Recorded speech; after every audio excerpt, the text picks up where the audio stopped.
श्री सुखदेव जी ने कहा कि हे परीक्षित, ऐसा घोर कलयुग आ जाएगा कि जो व्यक्ति को करना चाहिए उसे नहीं करेगा, जो नहीं करना चाहिए उसे अपना धर्म समझ कर करेगा।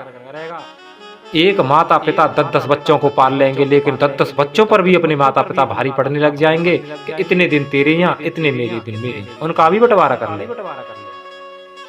राजा इतना कर लगा लेंगे कि प्रजा फल फूल खाकर कंदराओं का सहारा ले, पत्ते पहनेगी। कोई भी व्यक्ति 23 वर्ष से अधिक जीवित नहीं रहेगा। 5 से 7 वर्ष तक की स्त्री और 8 से 10 वर्ष तक के पुरुष की संतानें होंगी।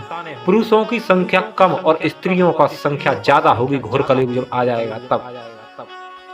और फिर वेद वेदांत का वर्णन करने के बाद श्री सुखदेव जी ने राजा परीक्षित से पूछा कि अब तुम्हारे मन की क्या स्थिति है।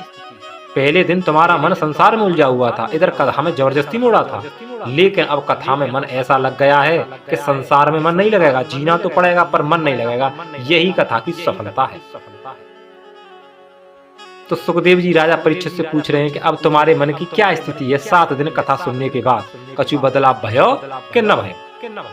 तो सुखदेव जी ने कहा कि हे गुरुजी, नष्टो मोह स्मृत लब्धः त्वं प्रसादम मया क्षतः। मेरा मोह नष्ट हो गया है, मेरी शरीर में कोई रुचि नहीं है, अब मुझे देह का अभिमान नहीं है।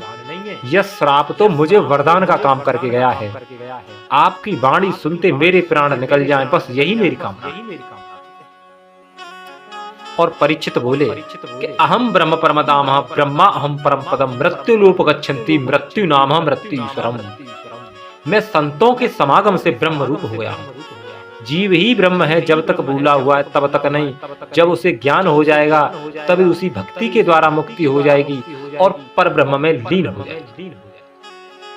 जब यह गति सुखदेव जी ने अपने शिष्य परीक्षित की देखी तो मन गदगद हो गया और उन्होंने अंतिम श्लोक का उच्चारण किया।